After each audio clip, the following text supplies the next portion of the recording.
Friends, कैसे हो आप लोग। स्वागत है आपका अपने चैनल मैथ सेंटर।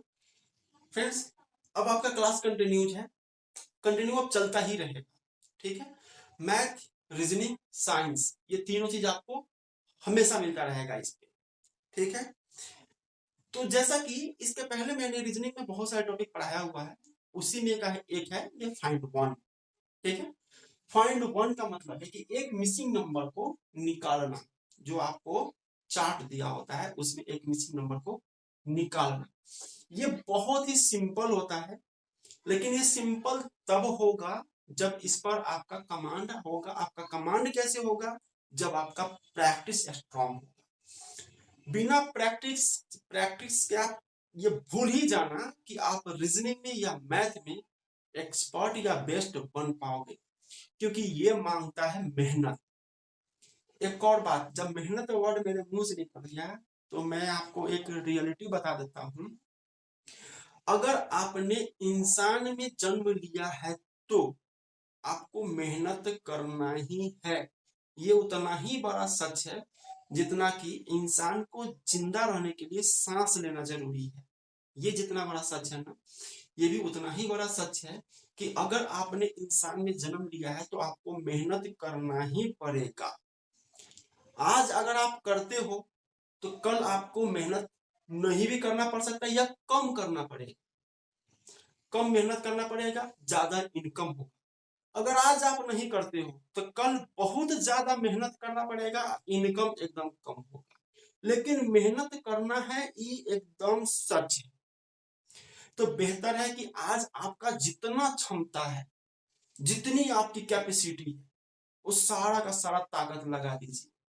ठीक है, और मेहनत भी होना चाहिए एकदम सही डायरेक्शन। अब ऐसा ना कि इस सवाल बनाने हम बैठे, सवाल हमसे नहीं बन रहा है तो हम पूरा दिन यही में खपा दे, बिल्कुल नहीं। इस सवाल बनाने बैठिए, 15 मिनट टाइम दीजिए। 15 मिनट से ज्यादा आप आधा घंटा दीजिए। आधा घंटा में अगर आपसे ये नहीं बनता, इसको छोड़ो, आगे बढ़ो, दूसरा सवाल बनाओ। दूसरा सवाल 5, 6, 10 बनने के बाद फिर 15 मिनट इस पर टाइम दीजिए। कि कभी कभी ये प्राकृतिक नेचर है कि हमारा दिमाग किसी एक जगह पे अटक जाता है, उसके आगे नहीं सोच पाता है। जैसे हम काम चेंज करते हैं, फिर मेरा दिमाग खुल जाता है, फिर हम उस गलती को देख लेते हैं जो गलती हमसे बार बार हो रहा हो। अगर कंटिन्यूसली हम इसी में लगा रहे तो जहां मेरा दिमाग अटका हुआ है वो उसके अलावा और कुछ चीज के बारे में देखेगा ही नहीं, तो हमें पता ही नहीं चलेगा कि हम गलती क्या कर रहे थे। ठीक है, तो चलिए क्लास को शुरू करते हैं। सवाल दिया हुआ है आपका, यहाँ पे क्या होगा ये निकालना। ठीक है, तो देखने में क्या लग रहा है, इसमें कौन सा ट्रिक लगा होगा? 5, 6, 7, 4, 5, 3, 4, 5, ऐसे लग रहा है जैसे कि इधर से मैं बढ़ते क्रम में है, तो यहाँ पे 4, 5, तो यहाँ पे 6 होना चाहिए, बट ऐसा नहीं है। और इस चीज को यहाँ पे रोक देता है, यहाँ पे 60, 120, 140, ये ऐसा नहीं है, ये चीज इसको रोक देता है यहाँ पर। तो यहाँ पे क्या है, ध्यान दीजिए। 5 को 4 से गुना किया है, 5 को 4 से गुना किया है, 4 को फिर इस सब जितना आया है उसको 3 से गुना किया है, 3 से गुना किया था, 5 का 20, 23, 60। यहाँ पे है आपका 60। ठीक है, यहाँ पे 6 गुना 5 गुना 4 बराबर 6 5 30 चौका 120, यहाँ पे है आपका 120। ठीक उसी तरह यहाँ पर 7 गुना 5 गुना x, यहाँ पे मान लो खाली समान x, तो बराबर किसका हो जाएगा? 140 का हो जाएगा। 7 5 35, तो x बराबर क्या हो जाएगा? 140 बट्टा 35। 35 से कितना बार में कटेगा? 4 बार में कटेगा। तो यहाँ पे क्या होगा आंसर आपका? 4। ये हो गया आपका आंसर। 35 से 140 4 बार में कटेगा, 4 आपका हो गया आंसर। ध्यान दीजिए, ये हम किए हैं आपको सीखने के लिए। एक बात सच्चाई और आपको बता देते हैं, जितना ज्यादा आप पेन पेपर यूज करते हो मैथ और रीजनिंग बनाने के लिए, अगर आप कंपटीशन का स्टूडेंट हो, एक सच्चाई आपको बताता हूं, आप कंपटीशन का स्टूडेंट हो, अगर आप 10 क्वेश्चन पे हम आपको समझ में कैसे आएगा कि हम कितना पेन पेपर यूज कर रहे हैं और कितना करना चाहिए? तो मैं आपको बताता हूँ, 10 क्वेश्चन बनाने के लिए 10 क्वेश्चन का एक टारगेट रखिए। कोई भी 10 क्वेश्चन उठा लो, ऐसा नहीं कि जो आपको आता हो आप बना सको। खुद को धोखा देना बहुत आसान है, और खुद को धोखा दे रहे हो तो इसका सजा भी आपको खुद को ही मिलेगा। जो रियलिटी उसे देखिए। 10 क्वेश्चंस को उठाइए, उसे आप बनाइए। उसको सॉल्व करने में जितना ज्यादा पेन पेपर का आप यूज कर रहे हैं, दैट मीन्स आपका प्रैक्टिस उतना ही कम है। आपको उतना ज्यादा वर्क करना है अभी खुद पे। जितना कम पेन पेपर का आप यूज कर रहे हैं, उतना आप अपने क्वालिफाई, जो आप एग्जाम को क्रैक करने वाले हो, उसके करीब हो। जिस दिन आप 10 क्वेश्चंस, कोई अननोन 10 क्वेश्चंस को उठाया, बिना पेन पेपर का बना दिए, आप समझ जाइए कि 95% गारंटी है कि आपका सिलेक्शन तय है। ठीक है, ये सच है। ऐसा करोगे तभी जाके कुछ बनोगे और कुछ कर पाओगे।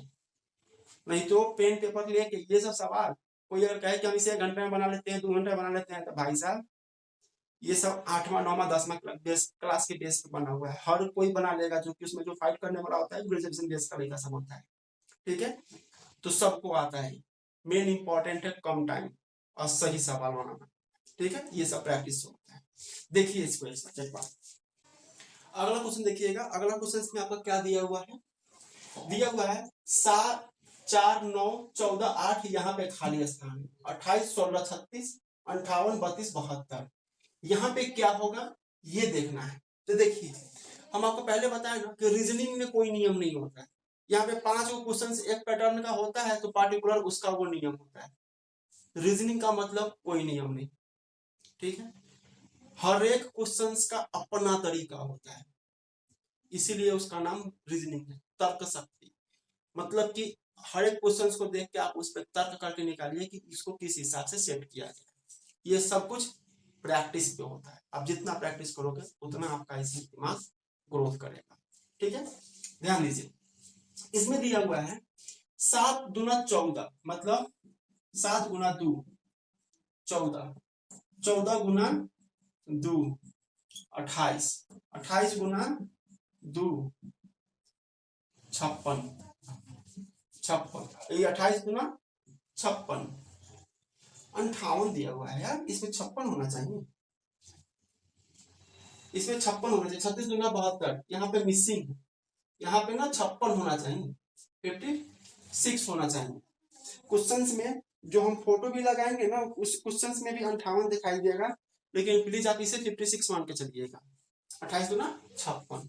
यहाँ पे देखिए 4 दूना 8, 8 दूना 16, 16 दूना 32, 32 दिया हुआ। यहाँ पे 56 है, यहाँ पे भी 56 दिया हुआ। यहाँ पे देखिए 9 दूना 18, यहाँ पे अगर हम 18 लिखेंगे तो 18 दूना 36, 36 दूना 72, मतलब कि 2 से गुना करना है सभी डिजिट को। ये वर्टिकल, इसको वर्टिकल कॉलम में हर एक डिजिट को 2 से गुना करना है, तब जाके इसका पैटर्न बैठेगा। और यहाँ पे जो नंबर आने वाला है वो नंबर है आपका 18। 18 नंबर दिया हुआ है ऑप्शन नंबर 2। ऑप्शन नंबर 2 हमारा सही आंसर। ऑप्शन नंबर 2 हमारा सही आंसर। चलिए अगला क्वेश्चन देखिए। अगला क्वेश्चन देखिएगा। अगला क्वेश्चन में दिया हुआ है यहाँ पर 5 9 2 9 25 3 4, तो यहाँ पे क्या होगा? तो इसको ध्यान से देखिएगा। इसमें क्या दिया हुआ है, इसका स्क्वायर है 9, मतलब इसका स्क्वायर करेंगे तो 9 मिलेगा, ये ऐसे आ रहा है। ठीक है, इसका स्क्वायर करेंगे तो ये मिलेगा 4। ठीक है, इसका स्क्वायर करेंगे तो ये मिलेगा 5। ठीक है, तो ध्यान दीजिए आप, एक तीर ऐसे आ रहा है तो एक तीर ऐसे जा रहा है, तो फिर एक तीर ऐसे आएगा, तो जिधर से घुस रहा है, जिधर से ये घुस के निकल रहा है, जिधर से घुस रहा है उसका स्क्वायर होता है। जिधर से निकल रहा है, इधर से घुस रहा है, इधर से निकल रहा है तो इधर 81 आएगा। ठीक है, ध्यान दीजिए, ये घुस रहा था, ये निकल रहा है, फिर ये घुस रहा है, इधर से घुस रहा है, ये निकल रहा है। ठीक है, तो यहाँ पे 9 का हम स्क्वायर करेंगे 81 होगा। सभी तीर देखिए एक दूसरे के अपोजिट में आ रहा है। ये अब यहाँ पे एक दो को आमने सामने निकल रहा है। यहाँ पे है, एगो जा रहा है, एगो आ रहा है, एगो जा रहा है, फिर एगो आ रहा है, फिर यहाँ भी एगो आ रहा है, फिर जा रहा है, फिर जा रहा है, फिर जा रहा है। ये स्टार्टिंग कहाँ से है? ठीक है। तो यहाँ पे मिसिंग नंबर है ना, तो ये स्टार्ट यहाँ से, ये स्टार्ट यहाँ से, ठीक है। इसीलिए यहाँ पे आपका अपोजिट डायरेक्शन, जो कि हम जैसे यहाँ पे फिल करते हैं ना, तो यहाँ पे ये निकलता है, ठीक है। तो option number 81, option number 4, option number 4 हमारा सही आंसर, ठीक है। ऑप्शन नंबर 4 हमारा सही आंसर है। चलिए एक बार देखिए इसको, ध्यान दीजिएगा। इस क्वेश्चन में यहाँ का मिसिंग नंबर को निकालना है, यहाँ के मिसिंग नंबर को फाइंड आउट करना है। इसका पैटर्न क्या है, इसका पैटर्न ध्यान दीजिएगा कैसे दिया हुआ है। इसमें से इसको घटाना है, मतलब 408 माइनस 395, तो 400 में से 95 5 8 13 होगा। इसका स्क्वायर कर देंगे तो 169, जो कि बीच में दिया हुआ है, ठीक है। इसी तरह ये 129 माइनस 122 कितना आएगा 7, इसका स्क्वायर करेंगे कितना होगा 49, जो कि यहाँ पे आएगा 49। 49 ऑप्शन नंबर कितना में दिया हुआ है, 49 ऑप्शन नंबर 2, 49 दिया हुआ है आपका ऑप्शन नंबर 2 में, 49 आपका सही आंसर है। तो देखिए आप अभी देखे हो कि 4 क्वेश्चंस आपको पढ़ाया गया है, चारों का पैटर्न अलग अलग है। किसी में वर्टिकल रिलेशन, किसी में रो रिलेशन, मतलब किसी का रो, किसी का कॉलम, किसी का हॉरिजॉन्टल रिलेशन, किसी का वर्टिकल रिलेशन, कभी कभी होगा क्रॉस रिलेशन। अभी यहाँ के फर्स्ट और सेकेंड माइनस करके स्क्वायर करना, तो सबका तरीका अलग है। तो फिर कैसे समझेंगे हम, ये मैथ तो है नहीं कि एक नियम पे काम करता है, कैसे समझेंगे। तो ये सब कुछ आपका प्रैक्टिस पे डिपेंड करेगा। आप 50 तरह का क्वेश्चन बनाओगे अलग अलग टाइप का, आपका दिमाग 50 तरह के क्वेश्चंस के अटेम्प्ट करते हुए एक्सपर्ट बन चुका होगा। जैसे एग्जाम हॉल में आपके सामने क्वेश्चन आएगा, आपका दिमाग धड़ाधड़ जितना भी तरीका वो यूज किया हुआ है, हर प्रोसेस को वो धड़ाधड़ धड़ाधड़ चेक करने लगेगा उस पे, ठीक है। जहां वो अपने आप को स्टेबल समझेगा वो रुक जाएगा उस पर। तो ये सब कुछ होगा आपके प्रैक्टिस से, ठीक है। किसी अंधकार में मत रहो, किसी अंधकार में मत रहो कि हम ये करेंगे, 2 घंटा पढ़ेंगे, 1 घंटा पढ़ेंगे, हो जाएगा, नहीं। सब कुछ हर चीज दिन प्रतिदिन फास्ट होते हेवी होते जाएगा, फास्ट होते जाएगा। हर एग्जाम हो, कोई भी चीज, तो आज जो मौका है इसको आप पकड़ लो, ठीक है। चलिए अगला क्वेश्चन देखते हैं, ध्यान दीजिएगा।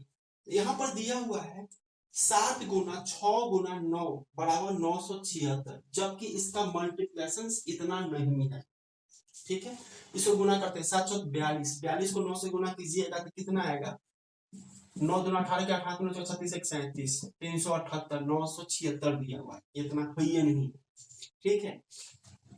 9 5 45, 45 चौका कितना हो जाएगा, 45 चौका 5 चौका 20 की 0 हाथ में 2, 4 चौका 16 2 18, 180 होगा, 459 दिया हुआ है, इतना है ही नहीं। तो मतलब कि ये जो दिया हुआ है नंबर ना, ये जो मल्टीप्लाई के लिए नंबर दिया हुआ है, इसका किसी पैटर्न को फॉलो करता है। हम जानते हैं मैथमेटिकल रूल ये है, अगर इसको फॉलो करना तो 2 सेकंड में इसको निकाल कर रख देते हैं, लेकिन ये अभी कौन पैटर्न को फॉलो कर रहा है ये कैसे पता चले, ये सब पता चलेगा प्रैक्टिस की वजह से। जब हम तरह तरह का क्वेश्चंस बनाते हैं, क्या पता हम इस टाइप का भी कोई क्वेश्चंस बनाया हो, तो हमारा दिमाग खुद पे खुद उस नियम को वो यूज करने लगे। सब कुछ होगा प्रैक्टिस की वजह से। तो ध्यान दीजिएगा, यहाँ पे जो नंबर लिखा हुआ है ना, इसमें ना पहले ये लिखा हुआ है, फिर ये लिखा हुआ है, उसके बाद ये लिखा हुआ है, सब में पहले ये, फिर ये उसके बाद में ये वाला, ठीक है। तो इसमें पहले कौन है 8, उसके बाद में ये 1 नंबर में, ये 2 नंबर में, ये 3 नंबर, 2 नंबर में 6, 3 नंबर में 3, 863, 863 ऑप्शन नंबर कितना में है, ऑप्शन नंबर 4 में है। ये हो गया हमारा सही आंसर, ऑप्शन नंबर 4 हमारा सही आंसर, ठीक है। तो फ्रेंड्स थोड़ा सपोर्ट कीजिए, चैनल को सब्सक्राइब कीजिए, वीडियो को शेयर भी कीजिए ताकि थोड़ा और भी किसी को सपोर्ट मिले, ठीक है। मिलते हैं अगले क्लासेस में।